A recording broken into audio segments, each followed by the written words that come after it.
സ്നേഹമുള്ളവരെ, മക്കൾ എപ്പോഴും സന്തോഷത്തോടെ ഇരിക്കണമെന്നാണ് മാതാപിതാക്കളുടെ ആഗ്രഹം. എല്ലാ ആഗ്രഹങ്ങളെയും ദൈവം അനുഗ്രഹിക്കട്ടെ എന്ന് പ്രാർത്ഥിക്കുകയാണ്.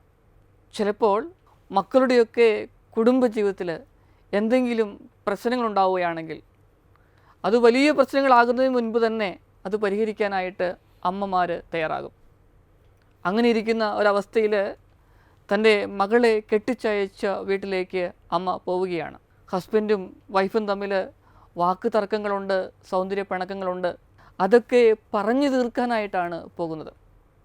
ആയിരിക്കുന്ന അവസ്ഥയിൽ അവർ സംസാരിച്ചു കൊണ്ടിരിക്കുന്ന സാഹചര്യം, വാക്കുതർക്കം മുറുകുന്നു.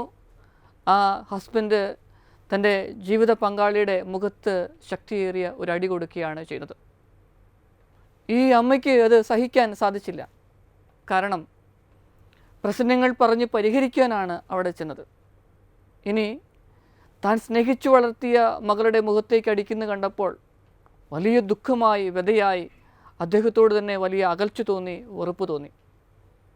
പ്രിയപ്പെട്ടവരെ, ഇതേ ഒരു അവസ്ഥയാണ് ഗാഗുൽത്ത മലയുടെ വിരിമാറിലും ഉണ്ടായത്. ഇതേ ഒരു അവസ്ഥയെന്ന് പറയാൻ പറ്റില്ല. കാരണം എന്താ, വലിയ തീവ്രമേറിയ അവസ്ഥകളിലൂടെ ഈശോ കടന്നു പോവുകയാണ് ചെയ്തത്. ആ അവസ്ഥയിൽ പരിശുദ്ധ അമ്മ ഇതെല്ലാം കാണുന്നുണ്ടായിരുന്നു, പിന്നിൽ നിന്ന് ദർശിക്കുന്നുണ്ടായിരുന്നു. അമ്മയുടെ സാന്നിധ്യം ആ കുരിശിൻ്റെ വഴിയിൽ ഗാഗുൽത്ത മലയുടെ വിരിമാറിലേക്കുള്ള യാത്രയിൽ ഈശോടൊപ്പം ഉണ്ടായിരുന്നു. 4-ാം സ്ഥലത്ത് വെച്ച്, അങ്ങനെയാണല്ലോ കുരിശിൻ്റെ വഴിയുടെ പ്രാർത്ഥനയിൽ നമ്മൾ പ്രാർത്ഥിക്കുന്നത്. പരിശുദ്ധ അമ്മ ഈശോയെ കാണുകയാണ് ചെയ്യുന്നത്. പരസ്പരം അങ്ങോട്ടും ഇങ്ങോട്ടുമൊക്കെ നോക്കുന്നു, അത്രമാത്രം. നമുക്കറിയാലോ, ജീവിതത്തിൽ ചില നിശബ്ദതകൾ അത് വാചാലമായി സംസാരിക്കും.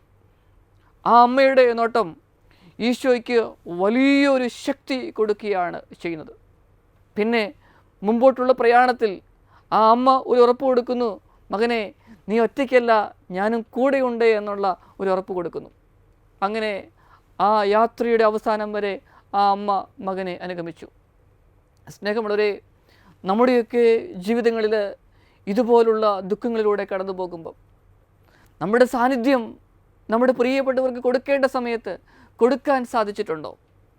ആ കൊടുക്കേണ്ട സമയത്ത് രോഗമായിരിക്കുന്ന അവസ്ഥയിൽ അപ്പനോ അമ്മയോ അവർക്ക് അർഹതപ്പെട്ട രോഗത്തിൻ്റെ അവസ്ഥയിലൂടെ കടന്നു പോകുന്ന നിമിഷങ്ങളിൽ നമുക്കൊക്കെ നമ്മുടെ സമയം കൊടുക്കുവാൻ സാധിച്ചിട്ടുണ്ടോ?